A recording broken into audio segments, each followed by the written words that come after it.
welcome to another episode of Classroom. We've been talking about the logic of investing, the who and why and how to do it. But this time round, it's a topic that many retail investors are enthralled by. IPOs, or initial public offerings. What do they mean?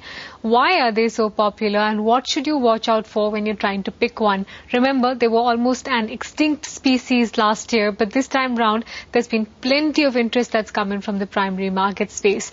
Two gentlemen who understand that beast very well joined in to talk about it. S. Ramesh of Kotak Investment Banking and Prithvi Haldia of Prime Database. Gentlemen, great to have both of you on the show.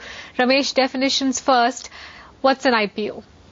An IPO, if you were to take its full form, it's initial public offering. So it's the first public offering made by a limited company to list its shares on the stock exchange. And that's when, once the shares get listed on the stock exchange, the value of the company shares become public, become available for trading to all the members of the Indian public. Prithvi, just to expand on that, why would a company need to do that? Why would they need to go IPO? So there are, I would have just added that an IPO basically would be made by a company primarily in case it requires funds. So if a company is in a growth stage, it is looking at expansion, diversification. It does not have internal resources or internal generation. It's already debt leveraged. It wants to expand the equity. So basically the primary objective why an IPO is made is to raise capital.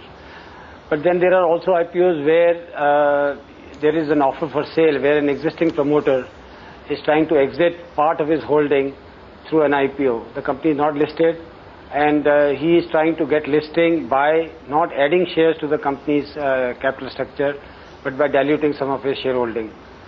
This could also be true for PSU divestment, where the government of India, which is the dominant shareholder, does an IPO and dilutes a part of his holding, 5% or 10%, in favor of the retail investors. Finally, there could be the objective behind this kind of offer for sale could also be not only to raise money, for example, in the case of government for divestments, but in the case of a private promoter to seek valuations and convert his shares into a currency. Because unless a company is listed, the valuation is still in the mind of limited number of people. Once it gets listed, it's a market valuation, and therefore the share becomes a currency which can be used for acquisitions or for other purposes. One of the points that you've raised, Prithvi, and we'll talk about many others in detail, is that at the very start, as an investor, you need to decide whether you're investing in an IPO or you're investing in a company. Why do you want to make that difference? Why do you think that difference is important?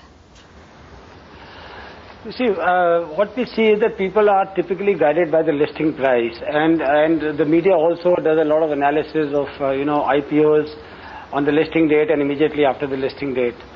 I think if the horizon of the investor is just the listing date, which means that he's really not interested in the company, he's looking at a listing gain opportunity. He could as well be gambling. He's not therefore bothered by about the promoters, the company. And if he's investing purely in an IPO, then my advice to him would be to exit on the listing date, because he never understood the company. But if I'm investing in a company through an IPO, then I should not really be worried about what happens on the listing date or immediately after the listing date. I've taken a long-term investment call, and I've invested in that company, that sector, and markets will, be volatile. Markets will fluctuate. We have seen a lot of companies who dip on the listing date, but then gain substantially later on. REC is a very good example of a PSU which went down almost half the offer price and then almost, went up 3 times. And there are any number of such examples. So I think an investor should basically decide whether he wants to blindly invest in an IPO just because it's an IPO and he hopes to make some money. Then he should take a call on selling it on the listing date at a profit or a loss. The interesting part here is that IPOs typically, if I look historically for the last 30 years, most of the IPOs are floated in bull times. It is very difficult for a promoter to raise money in bearish conditions or highly volatile markets. And what we have therefore seen is that most IPOs tend to get listed at a premium. Subsequently, they behave like a secondary market stock and they may go up and down. But there are definite, for example, we did a study of 2006 and 2007 IPOs, and we found that 95% of the IPOs listed at a premium. Now, in case an investor is looking just at the listing gain, let him exit on the listing date.